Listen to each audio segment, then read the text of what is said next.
تر ټولو اول زه د پښتونخوا ملي پارټۍ له طرفه څخه د دې پروګرام جوړونکي کامي ادبي ملګري او خصوصا طیب الله صاحب ارشد خټک صاحب او د دوی ملګرو ته آفرین وایم چې دوی یو دونه ښایسته پروګرام د مورنیو ژبو په حواله او د طیب الله صاحب د کتاب پیروي مخکتنه دا پروګرام بهترین را جوړ کړی دی. زه تاسو ته د دې مبارکي وایم او آفرین درته وایم. د مورنیو ژبو باندې خو یقینا ملګري نن پراخې ویناوې کوي. طیب الله صاحب د کوم کتاب چې نن مخکتنه ده پیروي په دا شاوخوا یې لیکلي شپږ کتابونه په شمول یې دا د چاپ کړي او څلور کتابونه چاپ ته تیار دي. دا ډېر لوی کار دی او دا ټول په پښتو ژبه کې او د دې نن ورځې د مناسبت سره له دې سره تړلی کار دی. خدای دې وکړي چې دا نن ځوانان شکر دی د ښه ځوان په دونه ځواني کښې شپږ اووه لس کتابه خدای دې ده ته ښه صحت ورکړي او دغه کار چې ده روان کړی دی په دغه نمونه تیزي سره پر مخ بوځي. د کتاب په حواله به ملګري خبرې درته کړي. زه به د پښتو ژبې په حواله یو ډېرې لنډې خبرې له تاسو سره شریکې کړم. یقینا تر خبرو له مخه دې خبرې ته ضروري ده چې پر پښتو ژبو باندې به ژبپوهان باید خبرې وکړي. دا نمونه خلک کله تاسو غوندې دلته ناست یاسته لیکوالان ژبپوهې خلک دلته ناست دي ما له خبرې که سره مناسب نه دي خو ستاسو د ملګرو په اصرار باندې به یو څو خبرې وکړم که چیرې لږ ګډې وډې پکښې وي د هغه له مخه څخه زه د تاسو څخه معافي او معذرت غواړم. ملګرو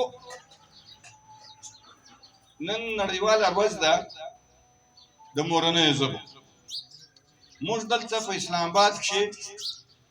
د طیب الله صاحب په حجره کې راغونډ شوي له پښتو ژبې سره تعلق لرونکي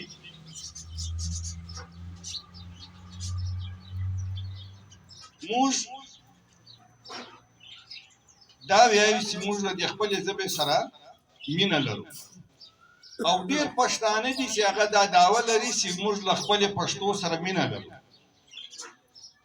مګر ژبه چې کوم شی غواړي وده چې کوم غواړي پرمختګ چې کوم غواړي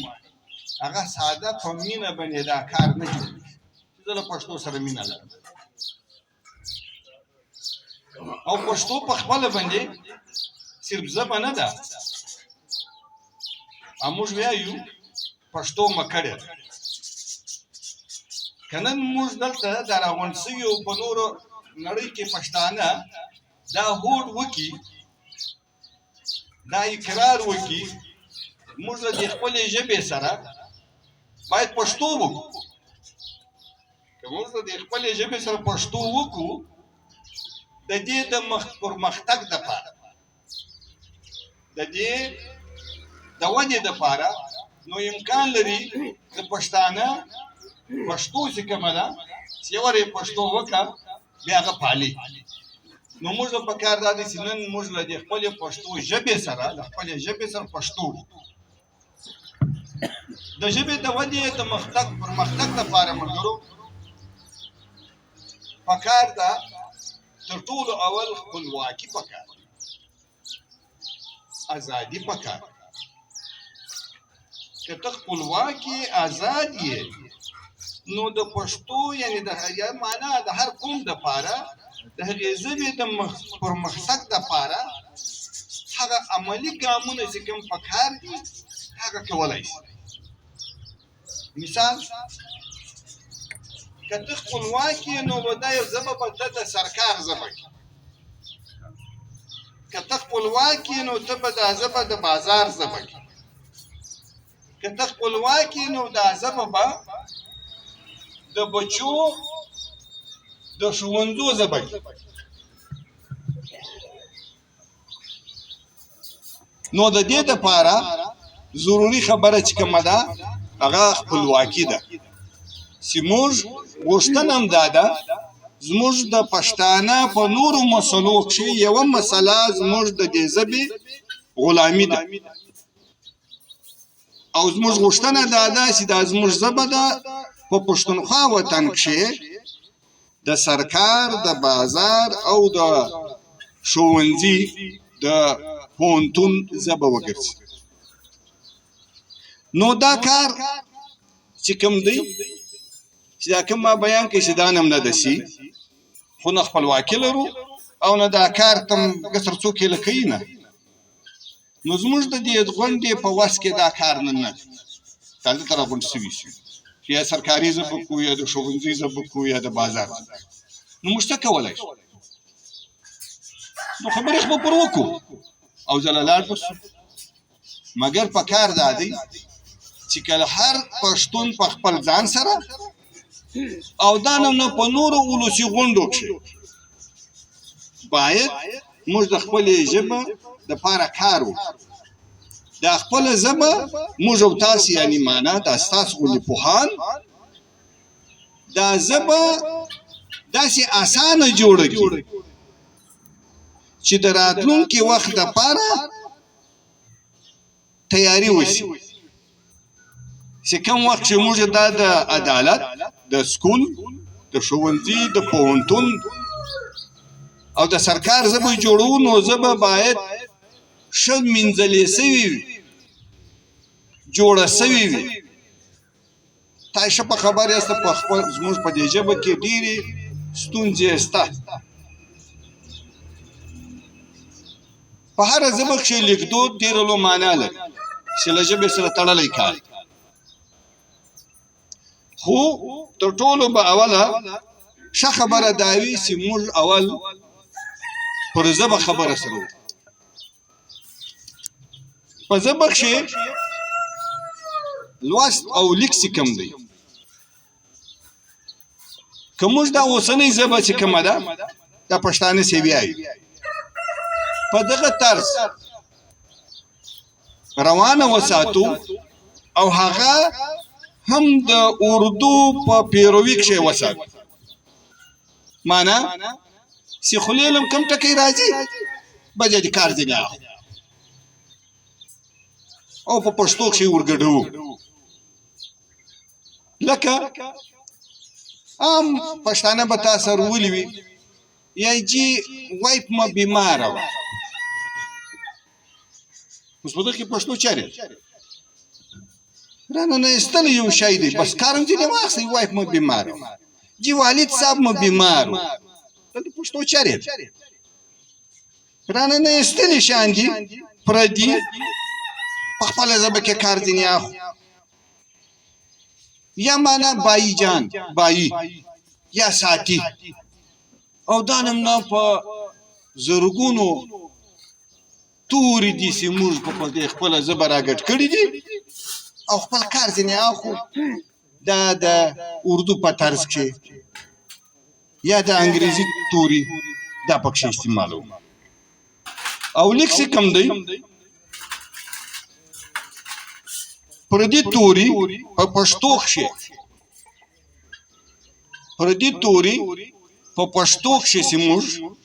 لیکو چې هغه پردۍ ژبه یې څنګه لیکي هغه شان یې موږ په خپله ژبه کښې لیکو که څه هم لیکو یې هغه نم نه ویایو یې بله رنګ مثال اما مخکې خبره وکوله د وایف موږ خو پښتانه لیکو یې په فې وایف اوس زه یې نشم ویلی پښتون یم ما دپاره ګرانه ده هر پښتون دپاره ګرانه ده فې د څه بله اوس یې راباندې ویایې موږ ساده پې ده په پښتو کښې موږ یې وایف یا مثال قرض، اوس نو اسما غلط ولیکم ټیک ولیکو یې په قاف د دوو ټکو والا او په زواد قرض، او یا یې څنګه یا قرض من کړی قرض ساده قرض. دا پښتانه دا قاف او زواد نشي ویلی.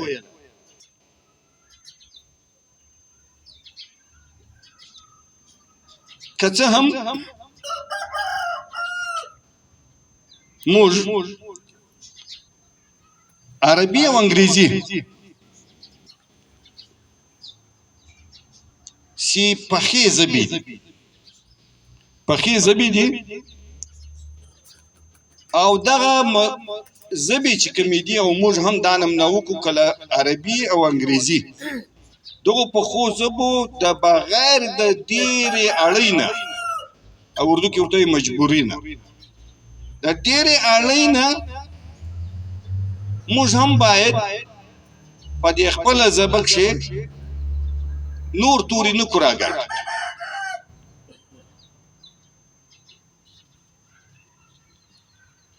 لکه چې مخکې ما وویل قرض پر ځای معنا پښتو کې خو توری شته که نشته، هر چاته معلوم دی موږ یې پور مه کړئ. نو ولې وایم چې قرض چې خپل توری لرم نو بغیر مجبورۍ بغیر د څه اړۍ نه خامخا خپل لرم نو د بل غولې استعمالوم. یا معنا کله چې مخکې ما اشاره ورته وکړه وایپ مې بیماره ده چې زه د وایپ پر ځای ماینه ماندګۍ ټبر کورودانه څورې ټکي لرم نو خامخا ولې د پردۍ ژبې دلته راګډوم. یو ځای مجبوري وي نه لرو خپل تورې ورته بیا که پروا نشته که معنا موږ د بلې ژبې واقعا پراخېږي ژبه په دې چې خپل توری نه ورته لرو باید وایو، مګر چې خپل لرو پردي خپل هېرول پردي خپلول دا د ژبې سره زیاتوب دی.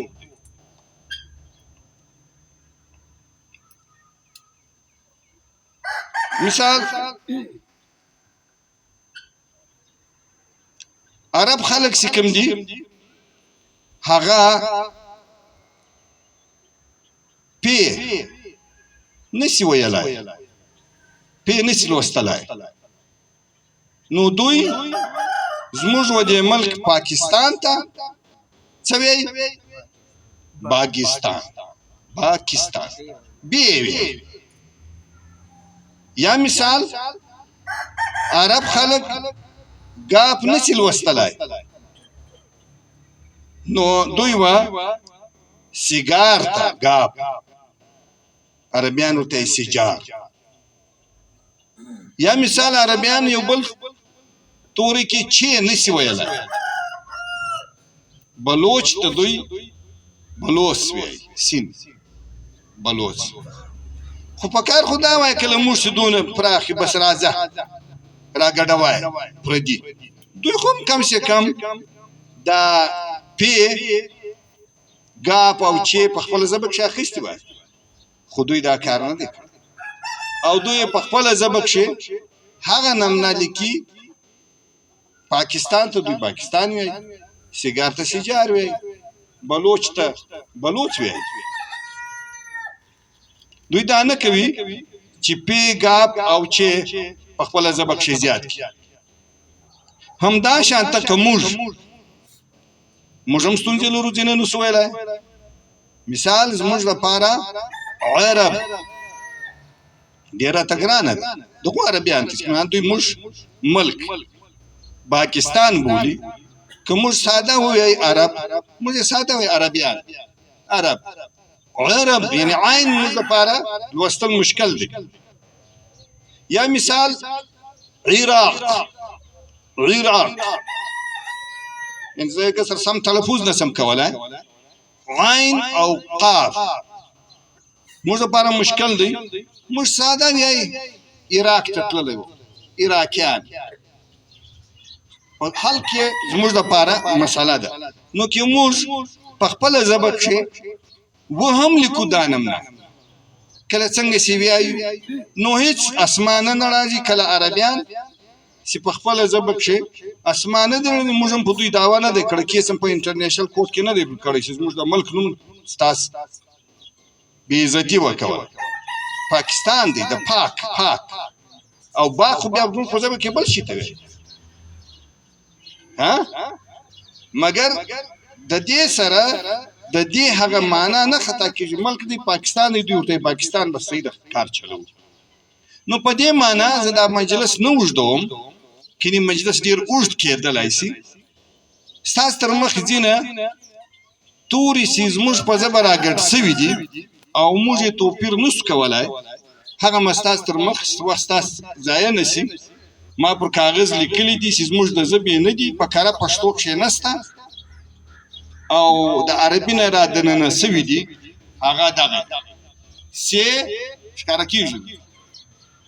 ح زال سواد زواد توی زوی عین فی قاف. دا په کره پښتو کښې نسته، دا د عربي دي، دا را دننه سوي دي. هغه وخت چې موږ د عربیانو او د ایرانیانو غلامانو او د دوی په خوشامد کښې یا په بل څه کې تاسو په دې تر ما ښه په خبر یاسته څنګه را دننه شو.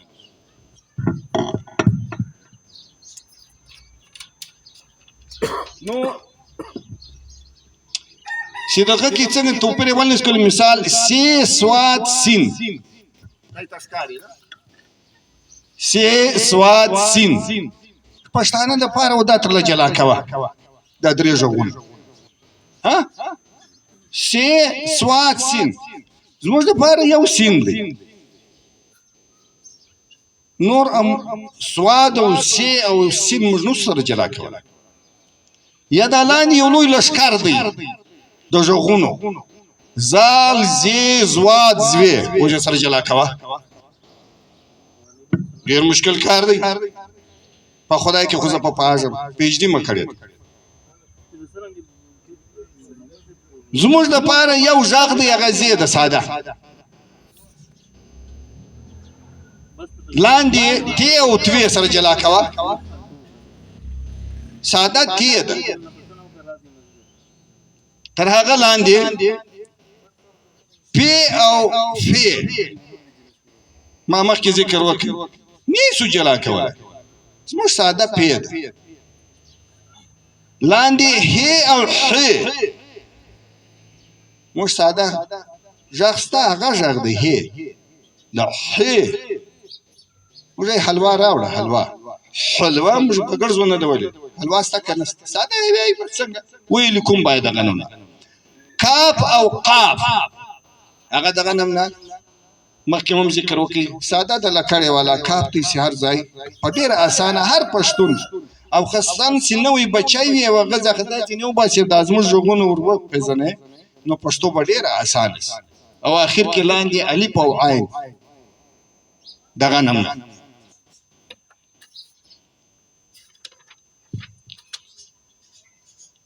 یو بالکل 2 منټه ستاسو اخلم بیا به ستاسو ډېر وخت نه اخلم. ما درته ولې زه ژبپوه نه یم معذرت غواړم، او که چیرې داسې خبرې وشي چې لږ سوچ په دغو خبرو کښې د ملګرو راشي او دا بحث روان شي دا به ګټوره خبره او اخر به دا خبره سمه ته برابر شي. مثال زه تاسو ته یو شی لیکم، زما ته رسي انشاءالله دغسې یم. تاسو ګډ لیکوالان دلته ناست یاسته پوهان، زه یو توری لیکم مثال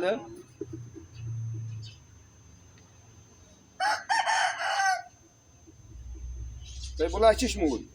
لور او لور نه مثال ته وایي ته اوس چی شته لور به څنګه لیکو بس پاسه وکړي بیا پیښ کوو پیښ خو زموږ نه دی پښتو کې نسته ته وایې لور دی ته یې بلا څه وایي لور دی لوار به څنګه لیکو د ښځې هغه د میړه ورور موږ ډېر خلک لور ورته یا لیوار نو لور لور دا اوس ته جلا کوه مشکل کار دی یا مثال یو بل ټکی هم لیکم بیا دا خبره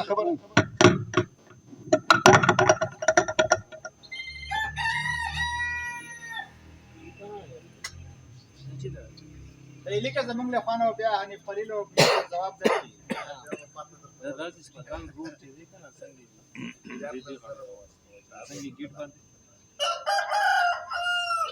نسكول ولا نه دلته خالي تور کی اړه ګاډي ولر توره کوی سره لیکلی توره بالکل صحیح ده یعنی اوس نو دا ده اوس په څنګه جلا کې دا توره ده او که توره ده رنګ یې تور دی او که توره ده نو دا ما په دغه وکړو یو هغه بل هم درته هغه کوي دا لور په حواله دا خانشید عبدالصمد خان اڅکزي یو لوی ژبپوه په دې باندې ډېر لوی کار کړی او په شپږ پنځوس کښې دی په جیل کې و په دې حواله یو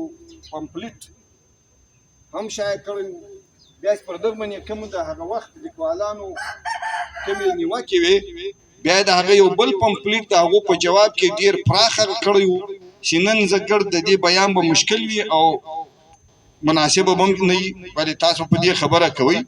هغه دپاره د یو څو نښانې نوې اخ کړي دي بس دغه مجلس د ختمه هغه ده چې کله څنګه ستاسو حاجي صاحب ولې لور نو د واو دپاره یې داسې یو لکۍ ورکړي دا به د پیښ هغه وي لور او معنا لور لور نو هغه مخکې لور ساده یا لیور ستا ورته او یو چې کوم دی بل کوم یو لور اوږد واو دا ګړوندی دا اوږد واو چې چېرې راځي نو یو ګړوندی دی ورته نقشه ټاکلې ده او چې د پیښ هغه راځي دغه واو دی دغه لور دی لور لور ورته له جلا څخه نو جلا او لور هغه ساده چې مخکې ما ولیکل یعنی یو ساده واو یو د پیښ په حواله یو د ګړوندي په حواله دا یې اوږد واو دا یې د پیښ واو دغه نه نه توره توره او توره توره چې کوم دی هغه به هغه اوس ما هغه ورکړي توره سو او توره چې کومه دی اوږد واو توره اوس توره سو جلا سو توپیر یې وسو یعنی سوچ موږ پر دې وکړو دا ځینې کمۍ چې پکښې دي په ژبه کښې دا زما نه دي پر دې باندې کار سوی دی ژبپوهانو کړی دي ډېرې خبرې پر سوي دي پر دغه ته یې سوچ وکړي چې څنګه موږ د خپله ژبه او پاتې سو های لښکرونه چې کوم دي قطعا زه خې نه منم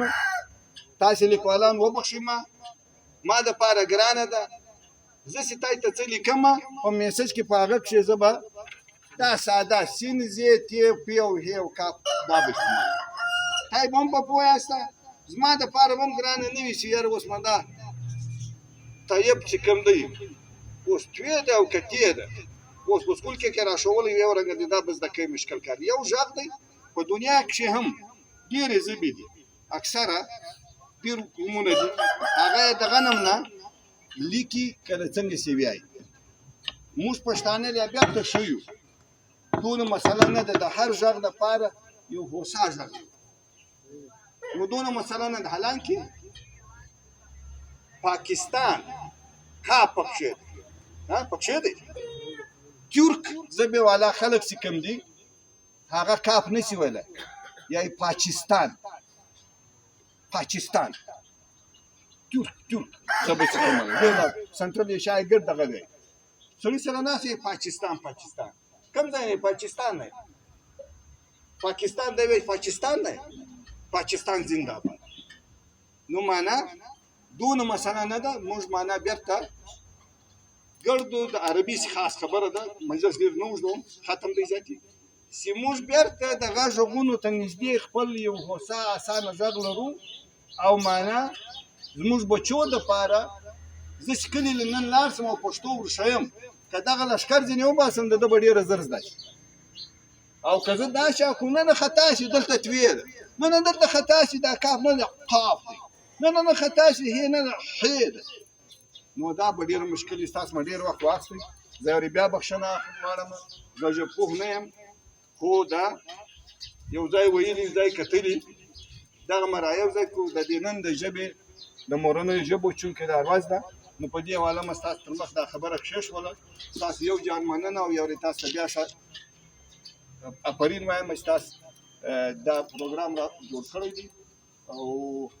خدای دې وکړي چې دا نه پروګرامونه زموږ زیات سي او دا نه غونډې زیاتې سي او دغه نه زما غوندې ګډې وډې خبرې شروع کړو نو کېدای شي موږ یو لاس ته برابر شو